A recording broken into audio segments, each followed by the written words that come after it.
Hey everybody, Zach Ditmars here for Fish Talk Magazine. Thanks for tuning in to Live with Lenny. I'd like to thank our sponsor, Yamaha, for making this happen.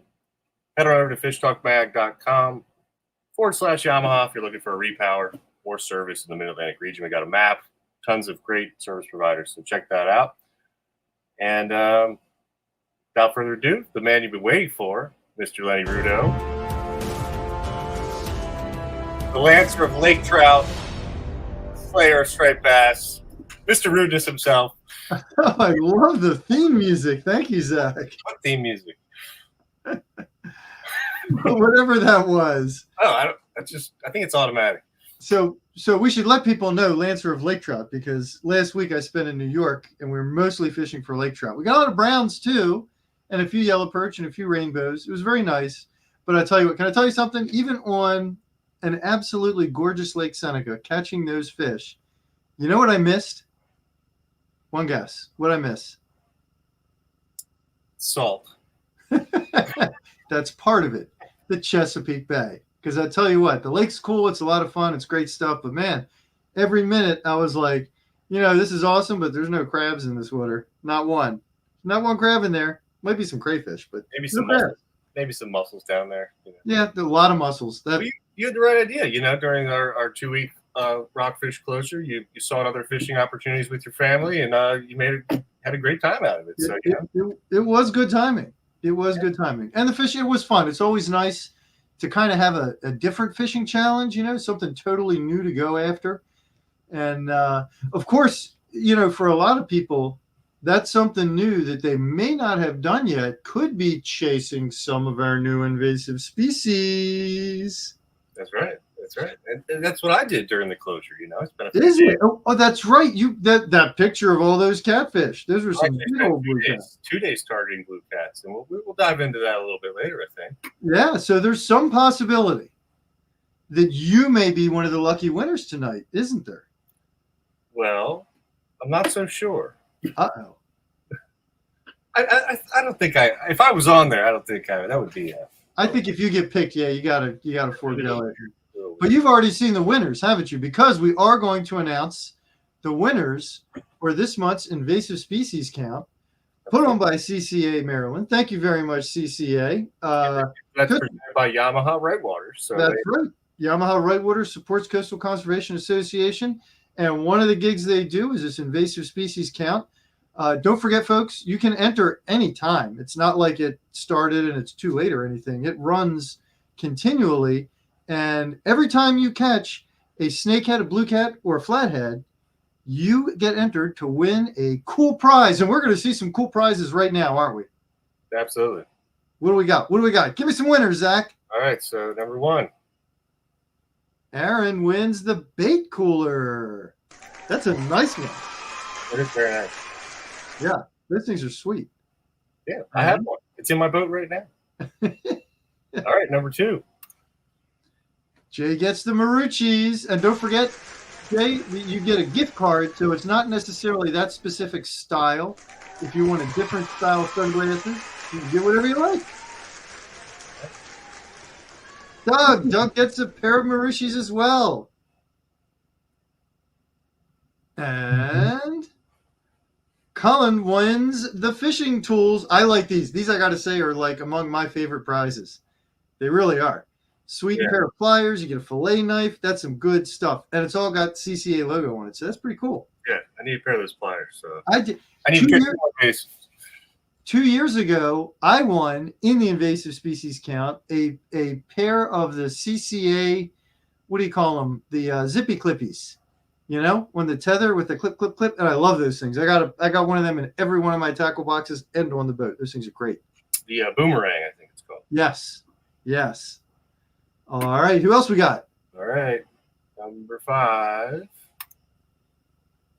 Kaylee Jasinski. Wait a minute. He gets the grip and the fillet knife. Now, is that from one of those catfish from the other day? Yes. I got to say, I think she deserves an award with those catfish in the mix. I mean, she got like a 30-pounder. I think she said it's her personal best catfish. Yeah. Wow. I just want everyone to imagine just for a second. We make a big deal about all this invasive stuff. Just imagine for a second what a catfish that size eats in one day. How many white perch? How many yellow perch? How many fingerling rockfish? How many clams? How many crabs? I mean, these things are vacuum cleaners.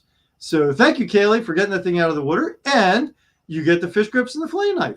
Right, absolutely. And CCA announced during the closure a special event for the end of July. So for the striped bass closure for the last 2 weeks of July, whoever caught the most invasive species were eligible for a special prize. Ooh. So, the bronze medal is up first. Here it is. Adam Greenberg with a backpack cooler. Congratulations, Adam. Another fish talker, yeah. Yeah, Adam is our intern. He's been our intern for many months now. He's been doing a fantastic job, and Fish Talk readers have seen him in print. He's a great writer. Yep, he's got an article about catching crab bait in this month's issue. Pretty good stuff. So congrats, Adam. All right, so the silver medal for the most invasives caught last 2 weeks, Patrick Miller gets I think that's an Engel 50 quart cooler. Ooh, a 50. So that's I think I have that one on my boat. Dang, that's a nice prize. Congratulations, Patrick. That holds about 100 pounds of blue cat. I could test that personally. All right, congrats, Patrick. And the most invasives caught in the last 2 weeks was Glenn Knuckles. And that's like a 90 quart, I think. So Ooh. That thing costs big bucks. Yeah, absolutely. And those are not cheap. That's a serious cooler right there. And we've had these hot summer days the last few weeks, and I've been fishing a lot for these cats and whatnot, and I've had ice in the cooler, and it holds ice for a couple days. Oh yeah, for sure. So, congrats, everybody.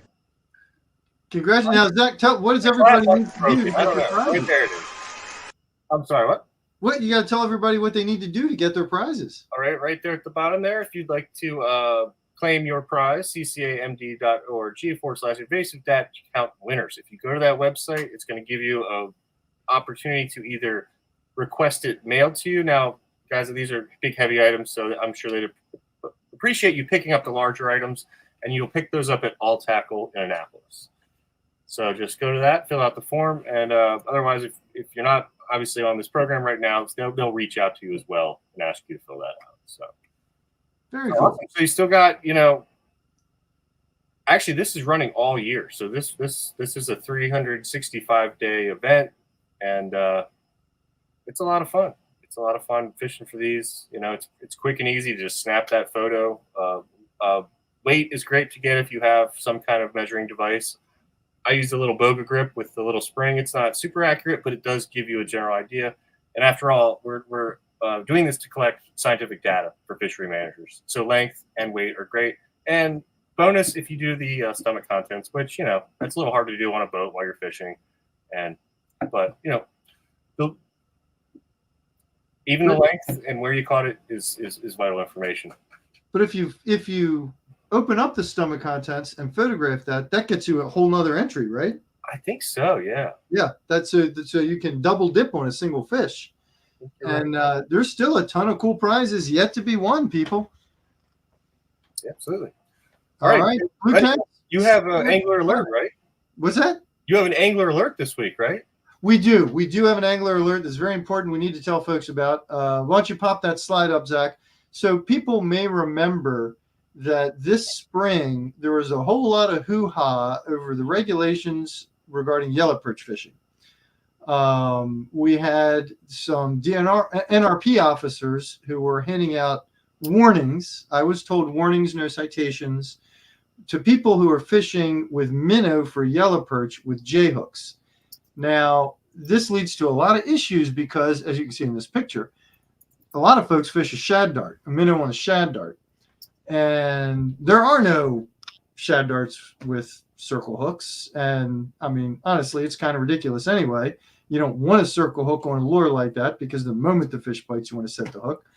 So this was quite problematic. A lot of people got a little flustered, didn't know exactly what to do.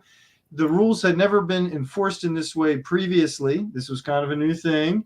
And everybody knows that the idea behind the circle hook regulations had nothing to do with yellow perch. It had everything to do with rockfish, making sure that when people were live lining, they were using circle hooks. So there was a lot of flustered anglers out there. The DNR, I think, wasn't really entirely prepared, perhaps, for the consternation that occurred, and nobody really foresaw all this confusion.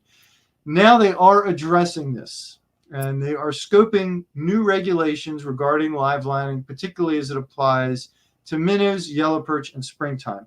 And they're offering up 3 different options that basically allow you to fish with minnow for yellow perch, with regular J hooks, with shad darts. 2 of the 3 regard the actual gear, the hooks or the minnow. 1 of the 3 regards the timing, which makes a block of time. It runs through March, the end of March, that basically the rules don't apply for people fishing with minnow.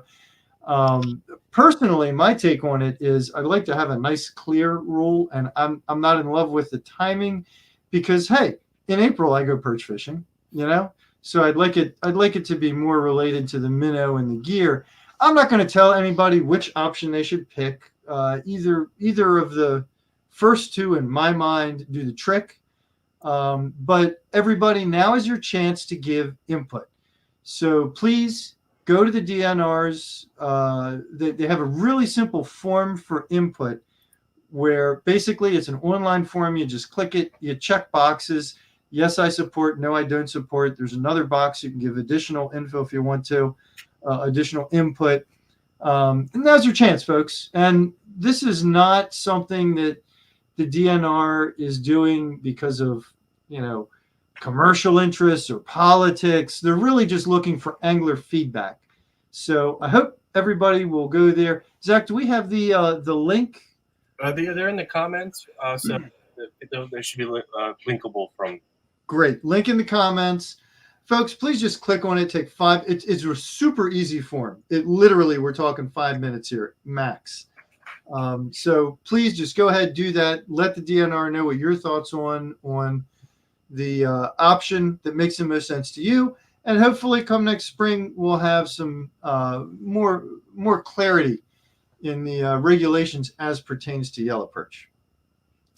So that's the angler alert for today. Fortunately, no other big giant news going on there, but we do have a lot of news in the fishing, tackle, and gear category because we were at ICAST in Orlando, Florida the week before last. ICAST is the, oh God, I'm going to get it wrong if I try and say the whole thing, International Convention for the Allied Tackle or Trades. Sportfishing Trades. Sportfishing Trades. Thank you. Oh. Basically, bottom line, folks, it's the big convention for fishing tackle. And it's not a public convention. You can't just go there. It's only open to people in the industry. So a lot of folks are probably wondering, what's come out of that. And they have the new product showcase, which kind of gets the spotlight. All the award winners get all the attention. And that's cool. But there's a lot of other different nifty stuff there that might be of more interest to you or me or the other guy that you might never hear about. So we're just going to talk about a few of my favorites that I just thought were really cool that we saw at the show.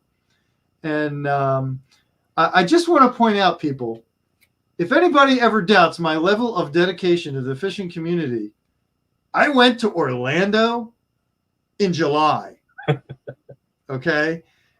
We think it's bad around here this summer. Try going to Orlando in July.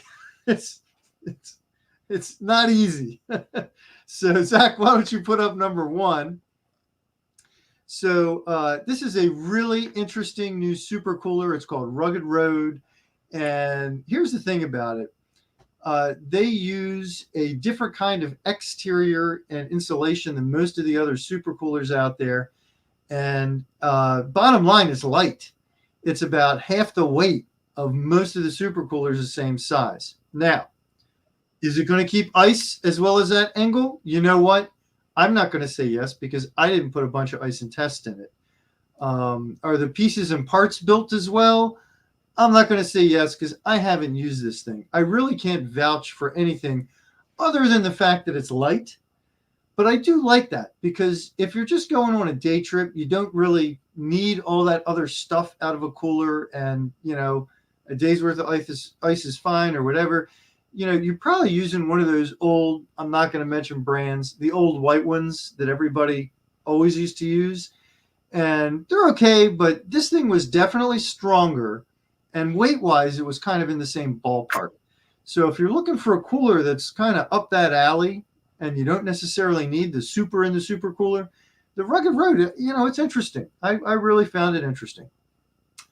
All right, you want to take me to the next slide, Zach? This one was an award winner. This was the big award winner, the Pen. The Pen, oh God, I got to check. Fathom. The Pen Fathom electric reel not only won Best Saltwater Reel, it also won Best of Show. And, you might say, well, what's the big deal? There's always been a Pen Fathom. Here's the thing. It's got a lithium-ion battery that fits into that lower section that you see lower left, and it's cordless. And for some guys, maybe this isn't a big deal, but there are an awful lot of people out there who might want to try deep dropping for golden towels. They might want to try deep dropping for swordfish, and they don't have electric reel outlets on their boat. And that's a big problem. And the normal course of action is you get a battery, you get a 12-volt battery, you get the right clips and the right converters, you clip it all together and you use it that way. Well, that works, but then you got a 12-volt battery on your deck. And that's just, a major tripping hazard. It could slide around in heavy seas. It can be very problematic. So it's actually pretty cool. They got a lithium-ion battery on there. They did not tell us like just how much line you can reel up with this thing. I guess it probably depends on how much weight you're using, etc. But I was assured by the Pen folks that if you had a pair of batteries on board, you'd be using this thing all day. So take that for what it's worth. Will's asking the MSRP on the Pen. I can tell you that, Will, but it is going to take me a moment to look up. So, Zach, while I am looking this... between 800 and 900. Oh, you already got it. Oh, man, you're fast, Zach. Thank you. And I do know that the price range varies on the size. There's a 30, a 50, and an 80, I believe. So thank you for grabbing that, Zach. And with that question, I should mention that I forgot to say up front, people feel free to pop your questions into the comments. We want to hear them. That's why we do this. We'll get to them as quickly as we can. And when we talk about the hot bites going on right now, we'll probably end up with more questions. But for now, feel free to pop them in. And, man, if Zach's that fast on the next one, we'll get you an answer right off the cuff. So when I saw that was like best to show, Chesapeake angler, kayak angler Zach, right? Oh, that's not very exciting. Well, just as it happens, a few days after ICAST ended, I got an invite offshore with my friend Tony, and he had an electric reel, which was super awesome. I think he uses it for swords, but I caught my first golden tile. Thank you, Tony. Thank you, Dave. Nice. And it was pretty fun. But, there is this big, bulky cord that he has to plug in. And then I was like, okay, that's pretty cool. Yeah, and that's just if you have those outlets, right? Right. I mean, he must have a serious boat if he's got those outlets. There are plenty of guys out there who don't have those outlets, and this is a serious. I think that's a real upgrade. Yeah, it's pretty cool. All right, what do we got up next? Okay, now I know people battery. Boring, right? No. Okay, this is pretty cool. All right, so this is the Epoch. And the thing is, this is a lithium ion, right? So it weighs half as much. It lasts twice as long. It's got twice as much juice in it. And we're getting used to these lithium ions in the deep cycle world, okay? I've got them on my boat for my trolling motor. They've made tremendous headway in the deep cycle world. But starting batteries are a different story. And just last year, we started to see some of these lithium-ion starting batteries pop up. This is, to my knowledge, the first that's actually a dual purpose. It's both a starter and a deep cycle. And I don't believe we have seen this from any LiFePO4 battery as of yet. Again, we're talking half the weight, twice the juice, twice the longevity. I mean, everything about these batteries is just one heck of a lot better. And up until now, if you needed a dual purpose, you were kind of left out in the cold. So I think this is a really nifty product. I think we're going to see more and more of these. I think that we're spreading up all over the place. This guy was running right around $700, if I'm not mistaken. So it's an expensive dual purpose battery, but hey, if you buy a high quality lead acid dual purpose of this size, you're going to be spending a couple $100 anyway. So yeah, it is a lot more. Hey, it lasts twice as long, so you're not going to have to buy a battery for a lot longer. So pretty cool. I'm hip. I might have to get one of these if I need a dual purpose. All right, Zach, take us to the next slide. I love this one. I love this, people. A collapsible bait bucket, new from Freight Bill. So, I think it's pretty funny, right? You get your collapsible bait bucket, but here's the thing: they did it smart. They did it really smart. When you collapse this thing, it's the same size as a standard Plano.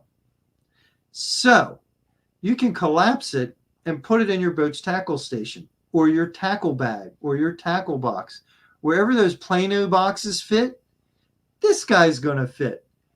I don't know. I mean, it seems kind of silly. I'm getting all excited over a collapsible minnow bucket, but I think it's really cool. What do you think, Zach? Isn't that cool? I want one. Right? I think that's super cool. I really do. Not much else to talk about. That's it. A collapsible minnow bucket fits into your tackle box. Pretty sweet. All right. What do we got next? Aha, there is a new Vanford, people. There is a new Vanford in town. Now, Shimano has got to be the world's best company at rolling out a low price reel, and then through time adding features and functions to it to bring it up in the pecking order, yet still keep the price the same. We've seen this over and over. They do it with numerous model lines where they come out with one, they introduce it, they put it at a level below some of their more popular ones, and then the next thing you know, they've added more ball bearings. They've made it smoother. They've added the hay game body or the gears, one thing after the next, after the next, after the next. And that's what's going on with the Vanford. And the Vanford has proven incredibly popular in our area. A lot of folks right now watching this, I'm sure, are spinning a Vanford. And basically, Shimano's done it again. They've added new features. They've added new functions, and they're just making it better and better and better. So anybody who's read any of my stuff or watched me probably knows I'm a huge Stratic fan. Like, I just think Stratics are the best thing since sliced bread. There's a whole pile of them behind me in the rod rack right now. It's my main reel. And my son David got one of these Vanfords, and he absolutely loves it. And now they've upgraded it. They've rolled it up. So I'm going to have to try this guy. I haven't tried one yet, but I'm gonna. All right. So the next one's another really super simple one, but go ahead and pop it up there. Yeah. So a twister tail. I'm sure you people have seen a twister tail before. So this is a bait fuel. I wanted to pop this one up in particular. There's nothing, I can't say there's anything spectacularly impressive about it. It's a scent infused, flavor infused twister tail. A lot of folks know, that I'm a big Fish Bites fan. And Fish Bites is a Fish Talk supporter, which I love. But I've also, I'm a fan because I've used their stuff and it works really well. And if you used it, you know that too. So here we have a new competitor. Just how well does it work? I can't say. I thought people would want to hear about it simply because I saw it at Anglers. It's already out. It's already on the streets. And a lot of this gear, a lot of this stuff, they introduced it in July at ICAST, and you're not going to see it till 2025. Some of the stuff you'll see in the fall, some of the stuff you'll see, late in the year, really late. But most of the time, much of this stuff, you see it in 2025. These guys introduce it at ICAST, they take orders for it, and then they start making it. But this one's already out there, so I thought folks should know about it. Richie's asking how it tasted. Richie, I did taste the juice. Okay, I tasted it, and I got to tell you, it tasted very much like Gulp to me. It was really tart. Gulp's got this really tart taste, and also much like Gulp, once it was in there, it was hard to get out. It was really hard to get out. Like swishing water didn't quite do the trick. You know, you thought it did, and then a minute later, you're like, ooh, no, I still taste that tart. Nothing fishy in the taste, but neither, you know, that's also true with Gulp. You know, it just occurs to me, I don't believe I've tasted fish bites yet. I think I'm going to have to do a fish bites taste test. I'm going to have to do that. Well, a couple years ago, you had your sons as guinea pigs. I did. I fed them a bunch of stuff. A smorgasbord of scented baits, I believe. I think that predates fish bites flavored twisters and paddles, though. The dirty boxer and the fight clubs. That's right. So that's going to deserve a try. Now I'll tell you this: the fish bites bloodworm, which I don't have to tell you people, works every flipping bit as good as an actual bloodworm. Like it really does. They smell exactly like bloodworms, and I will not be tasting them. Not going to happen. Okay, I'm not going to do that. I'm also not going to taste a real bloodworm, but not going to happen. All right, we got one more up, Zach. What is our final one? The Creator-Lure. Now, this one isn't going to help you catch, well, might help you catch more fish. Probably not. But I thought this was really cool. Basically, this is just a kit. There are multiple kits available. You can get them with 2 lures, 4 lures, 6 lures, 10 lures, whatever. And they come with paint that, you know, is not water soluble, that will stay on there. And it's for kids. And kids can paint their lures. And, you know, I met those folks. They were very nice. You could tell they were very genuine.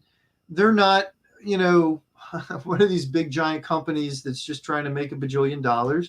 They're having fun, and they love kids, and they wanted to get kids involved, and they made these lure kits for kids so they can paint the lures. I think that's really super cool. And then there's split rings, there's hooks, you know, mom and dad can maybe help with the hook part, right?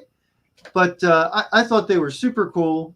And create a lure. You can, you know, get your kids painting the lures. And I know that when my kids were little, I would have totally grooved on this. Nothing like this was around, but I so would have bought these kits. I would have had to buy 3, or there would have been chaos in the house, you know, who gets the kit. But I definitely would have been hip to these. And I think it's, you know, that's a great way to get the kids involved. And just imagine, if you're, you know, your 6-8-year-old kid, your 10-year-old, just imagine for a minute, if they paint their lure and they put on little dots and they do the stripes and they do all these colors, and then you take them fishing and then throw that thing and they catch a big old fish. Just picture the smile, people. Picture the smile. All right. Well, that was the stuff that I saw at ICAST that I really loved. There was a lot more stuff, a lot of cool stuff, a lot of awesome stuff. You know what that reminds me of? What's that? You know what that reminds me of? What? Our fellow fish talker, Ian Rubin. Yes, that's right. Ian, who was one of our, yes, there's one of his lures. You can't see the giant Rapala behind you, but it's back there. But I actually caught an overslot rockfish on one of Ian's lip ripper spooks this morning. I'm getting it. So Ian, he really got into it. He got the spray guns and did the whole bit. And he made lures, and he made this for me. He was an intern for us for a season. Look at this. Is that cool or what, people? Mine's cooler. I don't know, man. Mine's bigger. Mine's caught fish.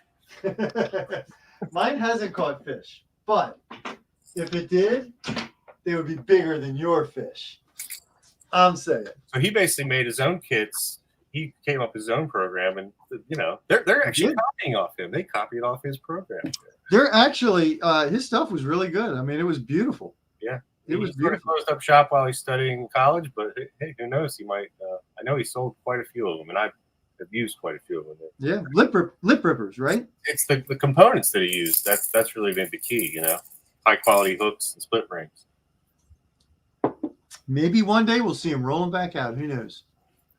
Mike says his favorite spooks are Ian's lip rippers. They are gorgeous. They are truly gorgeous.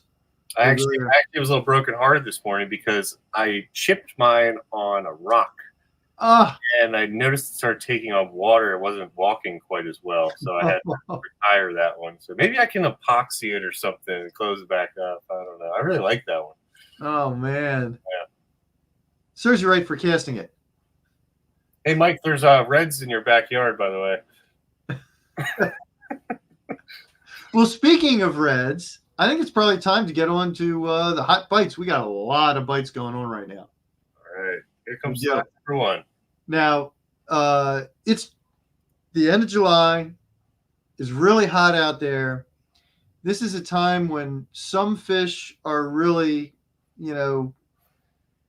kind of beaten down by the heat, but our southern species, our exotics, are hitting in full force at this point, people. They really are. They're coming on strong. Starting with, give us slide number one, please, Zach. And this is from last week's reports, and I got to tell you, folks, the only reason that there's not a more current picture is because I had to give Zach the slides earlier so he could get all the pictures set up. More have come in. So this is a middle bay redfish, these big giant reds. They've been down at the CBBT. Now they've shown up in the lower bay. Now they've shown up in the middle bay, all the way up beyond the Patuxent River, beyond Salmons. And that's where this one was from. These fish are in big roving schools, as is normal for this time of year in these areas. They're not structure oriented at all. They're moving on bait. So there's good and there's bad to that. The bad is it can be really tough to find them. The good is when they're active, when they're churning water, you may well spot birds. You may actually be able to spot the fish themselves. But the main way most of the guys are finding them is going to be on side scan. You want to tone down your frequency, maximize your range, get out as far as you can, and go as fast as you reasonably can while still having good returns, and then work the main stem bay, the channel edges, the open water areas, and really, gosh, man, anywhere at this point from the chop tank clear on down to the CBBT, you could potentially find one of these schools.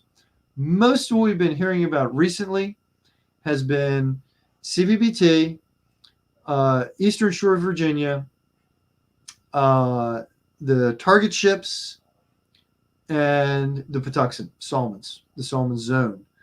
So any of those areas, folks, keep a sharp eye out. Make sure you got a heavier rod than you might normally have, 4,500, something with 30-pound test, something like that. You want to have a 1-ounce jig head. You want to have a plastic on there, a larger one, not necessarily your 4-inch. It's time to up the ante, maybe go to a 7 or an 8. And when you locate those fish, throw it out there, bring it on back, and get them excited. And you may catch a fish of a lifetime because there are 50 inchers in there. Pretty dang awesome fishery. And usually we're going to see this at this time of year, but it is happening a little early, so hopefully it'll last for a while. All right, Zach, go ahead and take us to the next one, please. Oh, what red wine? Steve, this happens to be box of Malbec. Box of Malbec. Photo box. There you have it. They're not a sponsor. I just like them. They should be. Yeah, come on, Box. Start shipping me crates, will you? Here we have the other redfish that's in town. This young gent. Oh my gosh, did I not get his name? I didn't put his name on here. Dang it! Oh, I'm so sorry, dude. It will be in the reader photos. This was on the chop tank. Slots are popping up everywhere. Haven't heard of any north of the bridge, but everywhere south of the bridge, you got a shot at a slot. And once you get down to the Patuxent and south of there, you got a really good shot at slots. before we went to New York, right before we left. So what, about 10 days ago, I got one in the south that was about 20 inches. I don't know how many reports have come in of these fish being caught. Lots of people are catching them. Now, what are you going to fish for them with? I got mine on a paddle tail. Oh, they'll hit the 4-inch pearl paddle tail is a great lure for these fish. But what's really interesting is the vast majority we're hearing about are being caught on small spinnerbaits. We're talking perch pounders. We're talking super roosters. And the reason is because a lot of it is people fishing for perch. They're perch fishing. And those small spinnerbaits, highly effective on perch. Guess what? The slot fish love them too. And the other thing that's interesting is a lot of these fish are coming from riprap. And that's a great place for white perch. So the white perch anglers are going, they're fishing, riprap wall, and they're getting into these slots.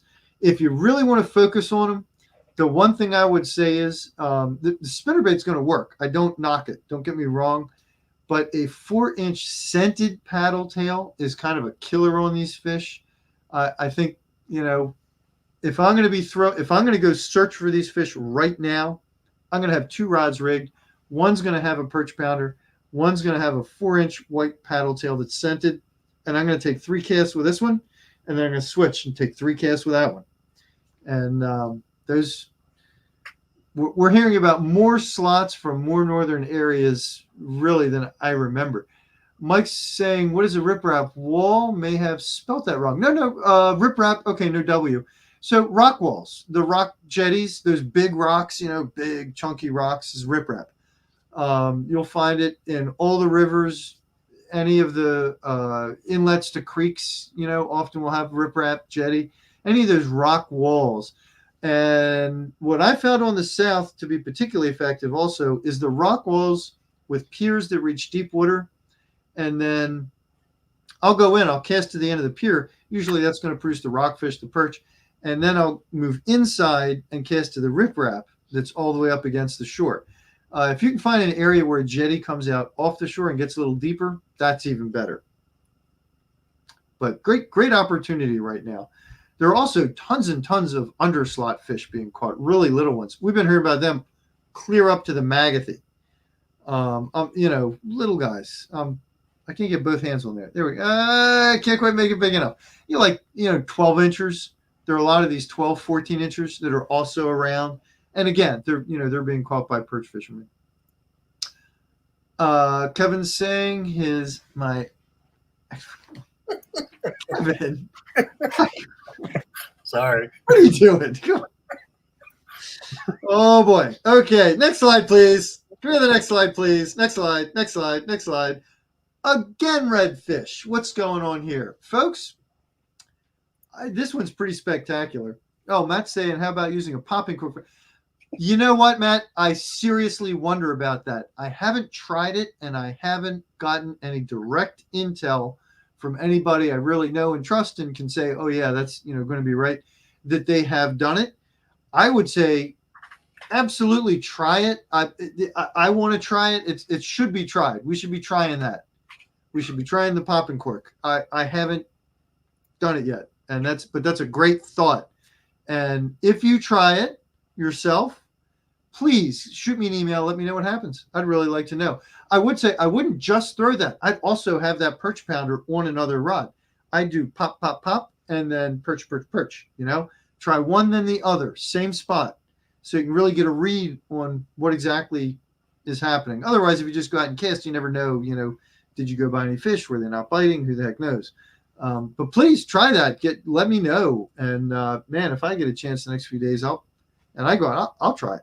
I'll try it. All right, so we got this other redfish bite going on. That's a mind blower.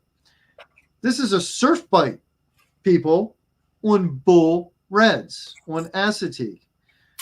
If they're on acetique, that basically means anywhere from there south, you got a shot, and to the north, it's a maybe. A lot of times acetique kind of gets the cream of the crop surf action in our region, but they are getting bull redfish in numbers. We're talking 3, 4, 5 in a trip.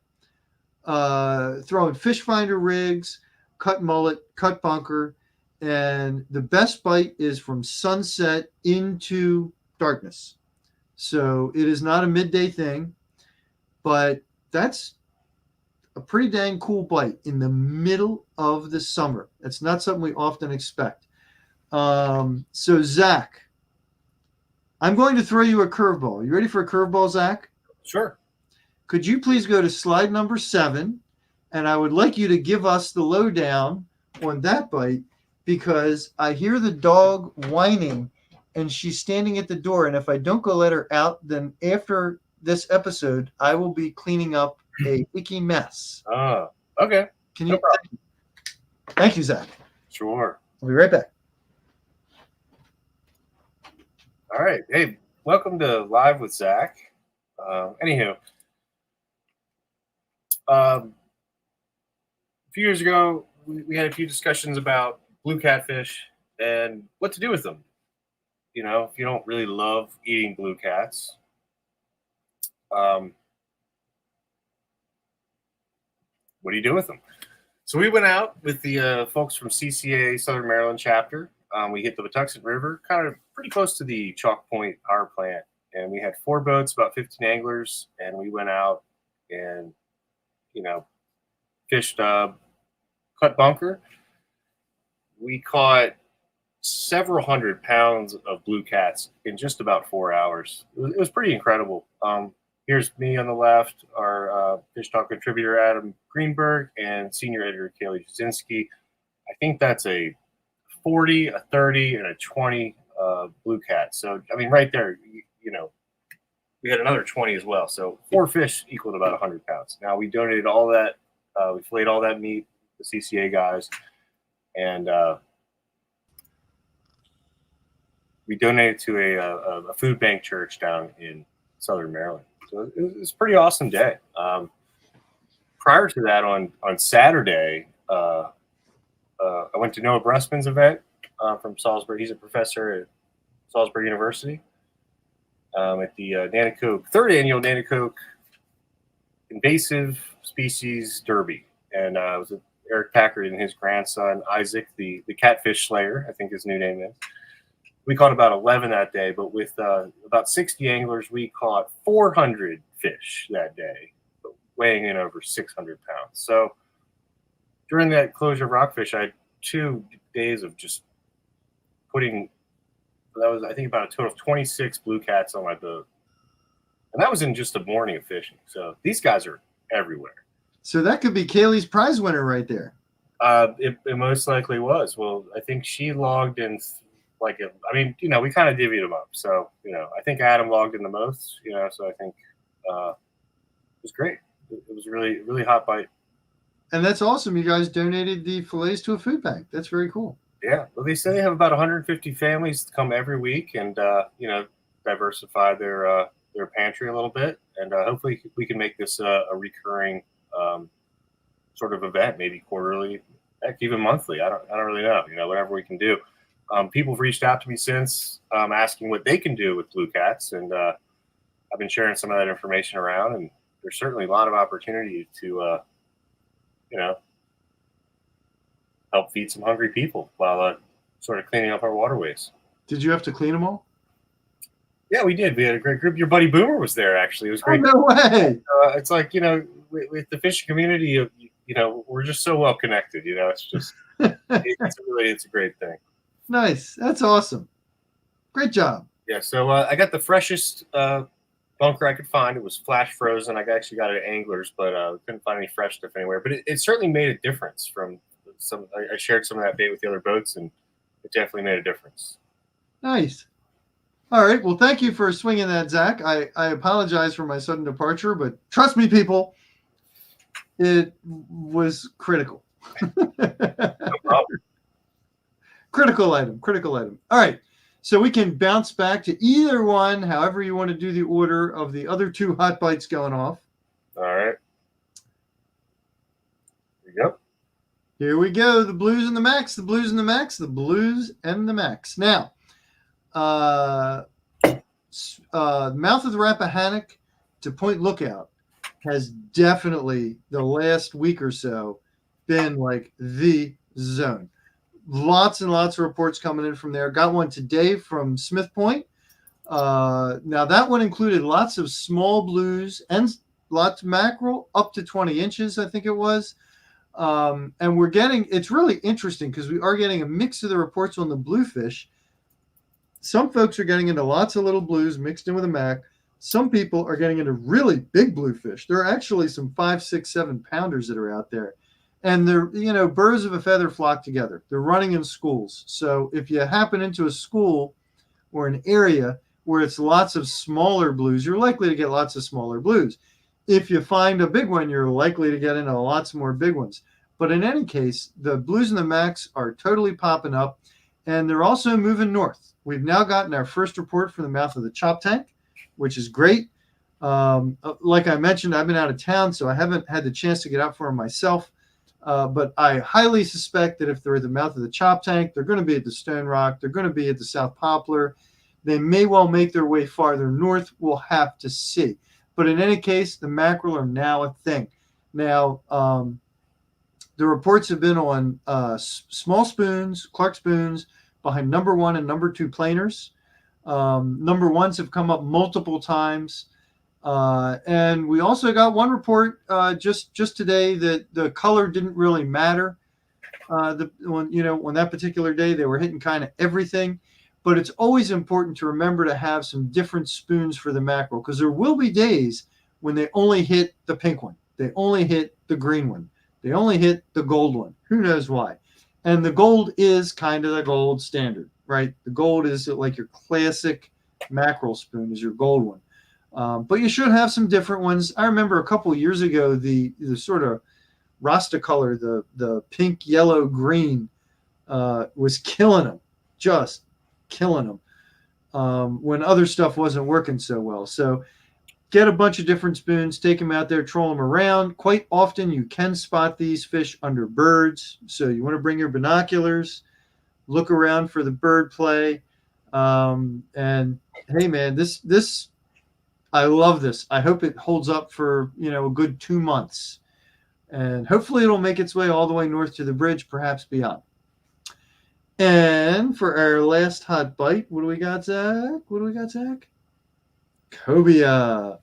So it's been an interesting Cobia season. It's been, I would say, significantly better than last year, better than the year before that. Probably not as good as it was 3-4 years ago when we just had a smashing run. But the CBBT is still the number 1 zone for them. But Windmill Point off the Rappahannock, Smith Point have been seeing really good numbers. There have been some caught at the target ship. I think that's a toughie. Usually when you go down there, there's several boats anchored up. We haven't been getting a ton of really good reports from there. We've been hearing about, onesies, twosies here and there. Most of the fish from Windmill Point north have been chumming fish. Bunker or live eel set on the bottom in a chum slick. Don't forget, folks, send your chum down to the bottom. Still lots of rays. You're going to have to fight off the rays. Okay. You plan on catching 10. Zach, how many rays did we catch when we went versus Cobia? It was like 10-1, right? Yeah, pretty much. Yeah. We probably caught 30 rays and 3 Cobia. I mean, it was just tons and tons and tons. Now, down by the CVBT, there has been a much better sight fishing kind of action going on. And I think that's partially because if you drop down the chum there, you're just going to get swarmed, not only with rays, but also with sharks. And it can be just virtually impossible to catch cobia, because the moment your bait gets down there, boom, you got on a shark. Boom, you got on a shark. Boom, you got on a ray. So sight fishing may be a better option in that zone. Most of the reports we're hearing are that it's not a problem to spot the cobia, and that on a good day, you might spot 20, 25 fish. Now, they're not all biting. And it sounds like on a 20 fish day, 5 bites, 6 bites is good, is real good. I have talked to at least one person who saw 20 fish and only got 1 to actually chase a lure, and then it hit and it missed. So you're going to have days like that. We're also getting reports that it was a little tougher this week on the sight fishing front, purely because there were so many scattered storms and clouds going through. And of course, you really want those clear skies and that calm water for the sight fishing gig. So, but anyway, bottom line, if you're down south, sight fishing is probably going to be the way to go. Could try trolling. Haven't gotten any reports on that, but it could be a good move. Up north more, windmill up to the target ships. You're probably talking chumming. Trolling hoses should be working right now. It really should. But folks, I can't tell you I've gotten any solid reports of people who've caught doing that. They just haven't come in.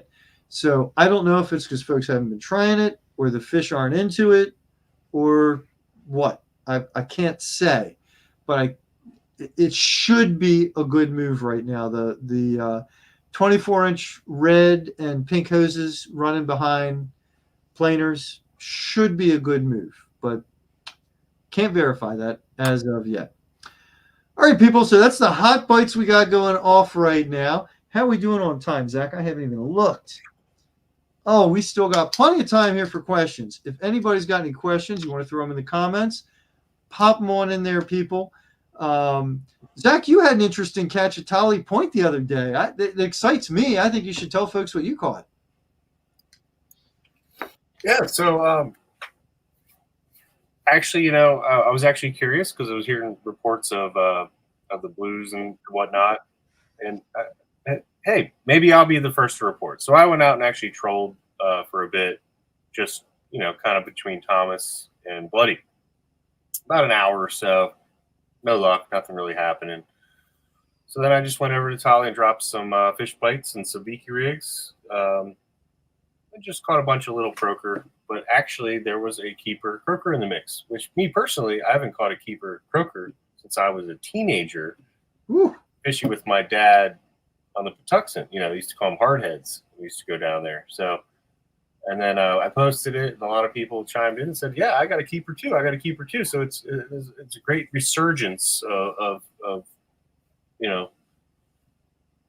mature croaker kind of appearing. Yeah, that is awesome to hear. And I'm trying to think of the list. Wait a minute, you've caught a keeper croaker. So didn't we get one when we went down? I mean, it was all the way down the bay, but we went down to Chesapeake the year before last. Didn't we get a keeper croaker there? I got a weak fish. Huh? I got a weak fish. I remember that. I thought we got a keeper croaker.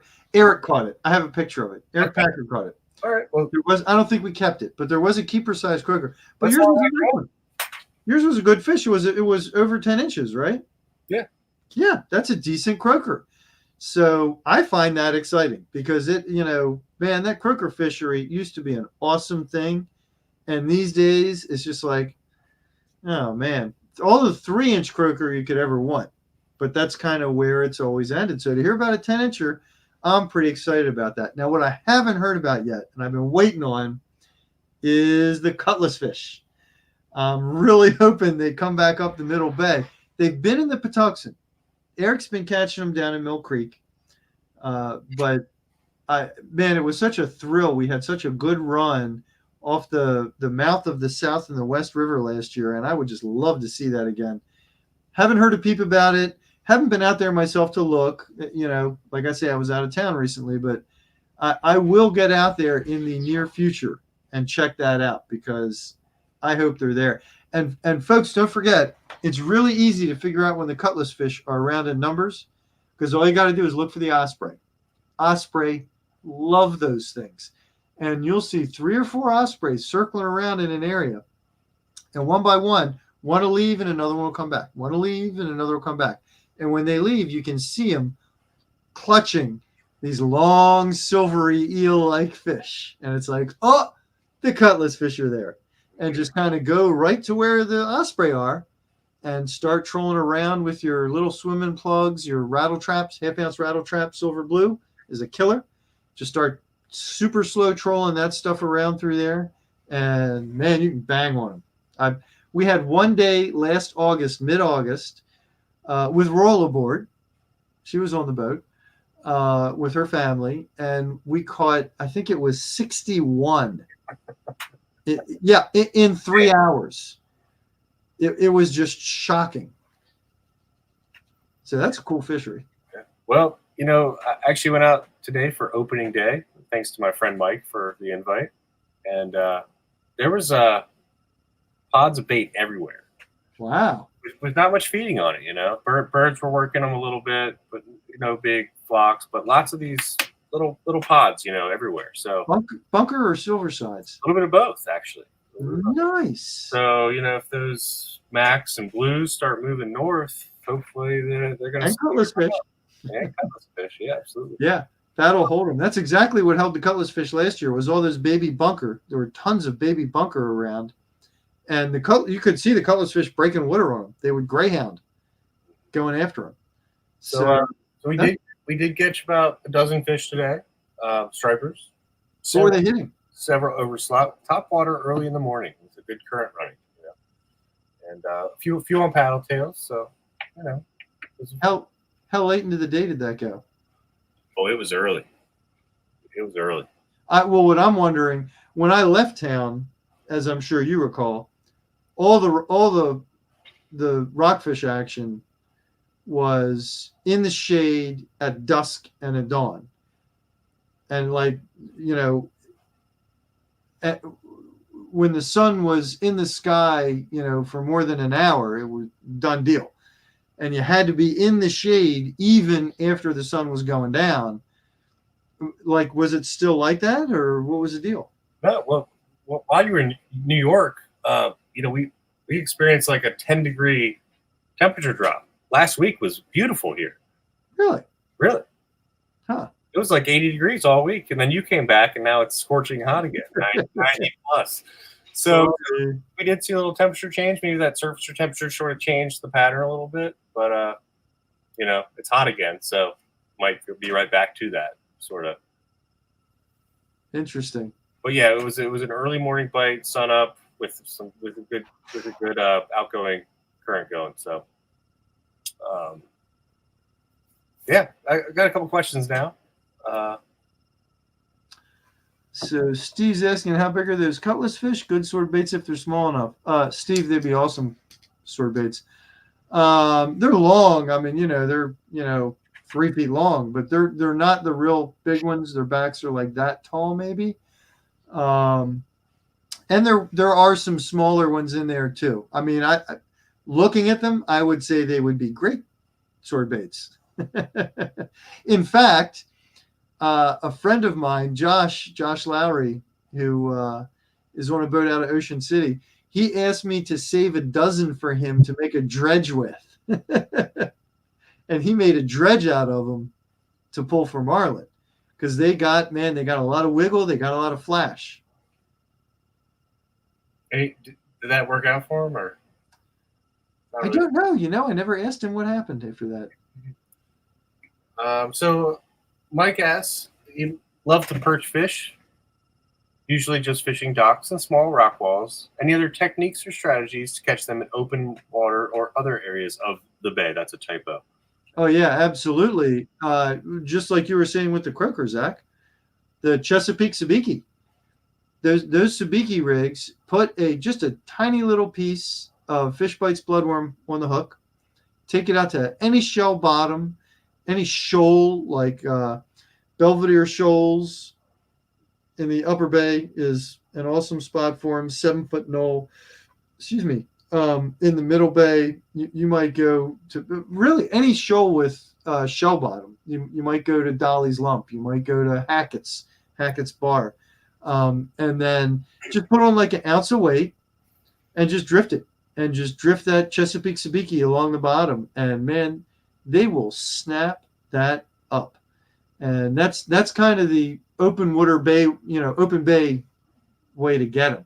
I actually got a nice white perch on the sabiki when I was croaker fishing on Tolly, so they were in the mix there. Mostly croaker, but yeah, a couple white perch. Nice. My dad and I got a few on the south too, way upstream. And a 21-inch pickerel. That was a surprise for hot July. Yeah.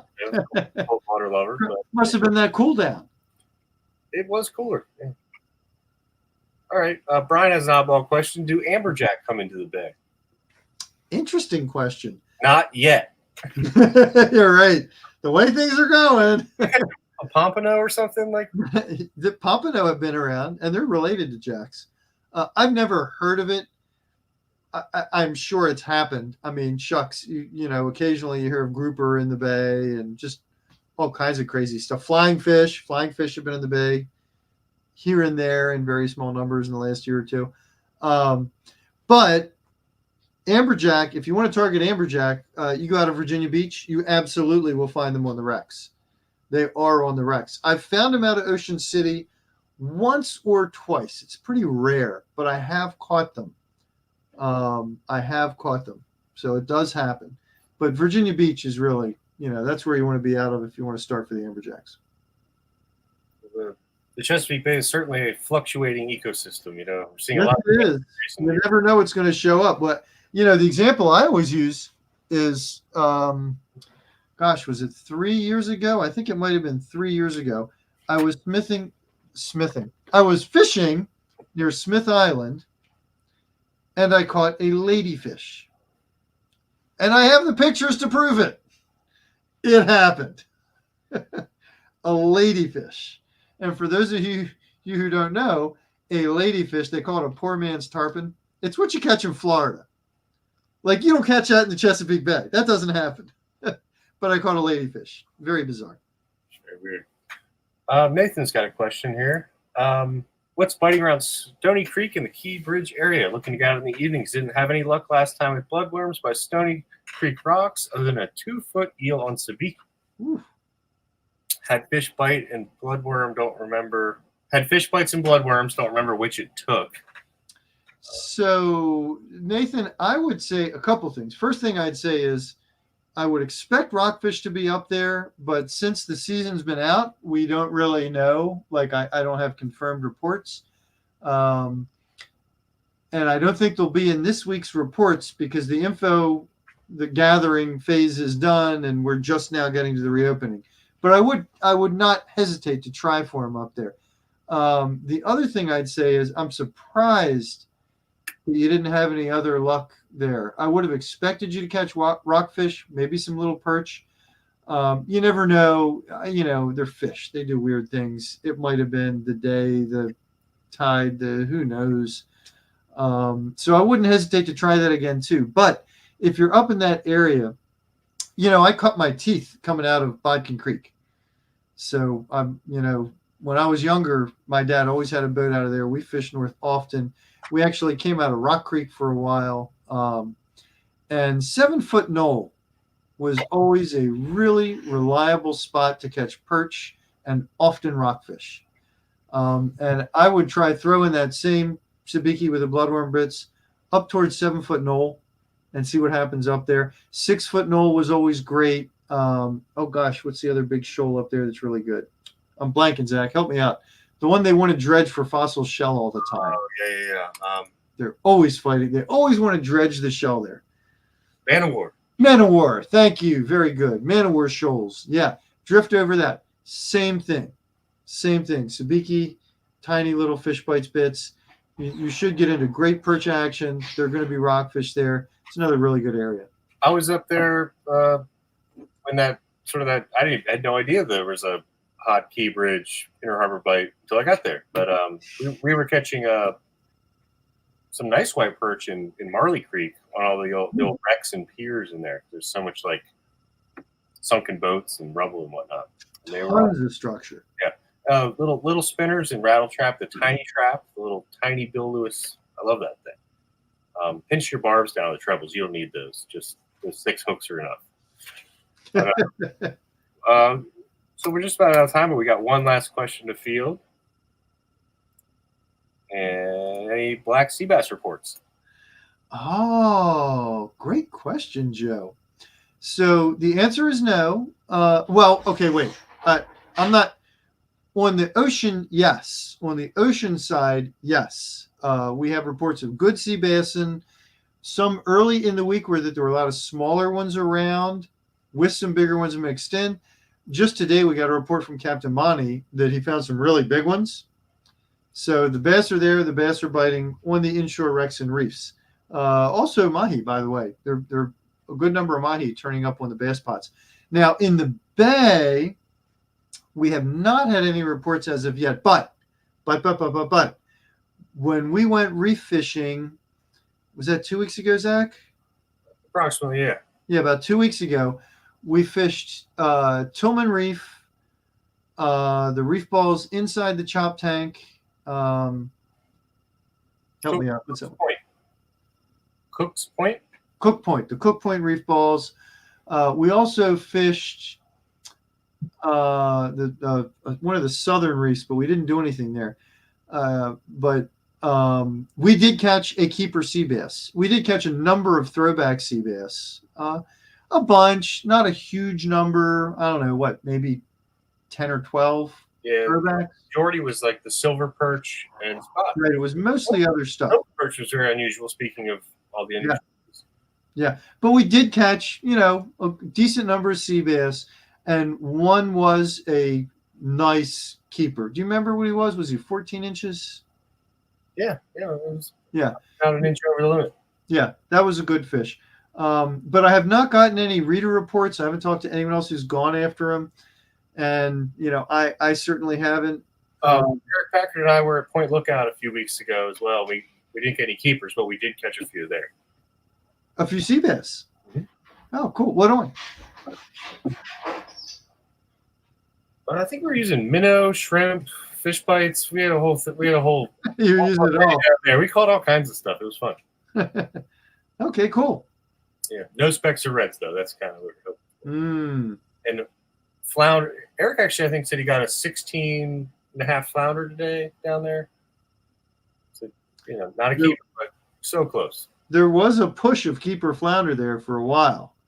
There was about a week, 10-day period there where a lot of keepers were coming in at Point Lookout, but that does seem to have chopped out. Dave's saying expert angling on that one. Master of the sabiki, David Sikorsky. Yes, that's right. And David caught it. He's the one who caught that bass.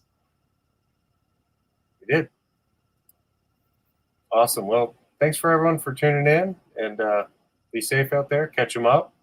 I just want to remind everybody we have our Fish Talk cover contest going, and that is a invasive catfish. So if you're catching blue catfish, you're catching flathead catfish, A, you should be entering those in the Great Chesapeake Invasive count, and B, you should take a nice selfie or have your friend take a nice vertical photo so you have the space for the Fish Talk logo, and you throw your photo in the hat. Maybe you'll end up on the cover of I think it's our November issue. I think.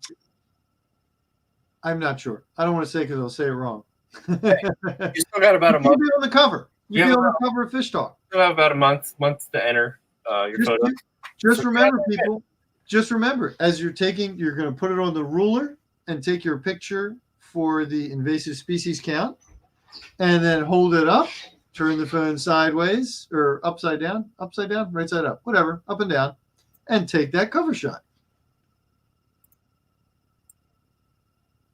Very cool. Well, thanks everybody for tuning in. We appreciate it. I hope you all had fun. I know I did. I am so relieved there's not a big giant mess by the door. That's awesome. All right, well, check out our Fish Talk fishing reports tomorrow. They'll be live by noon, usually well before then, and go out there and catch them up. Good night, everybody.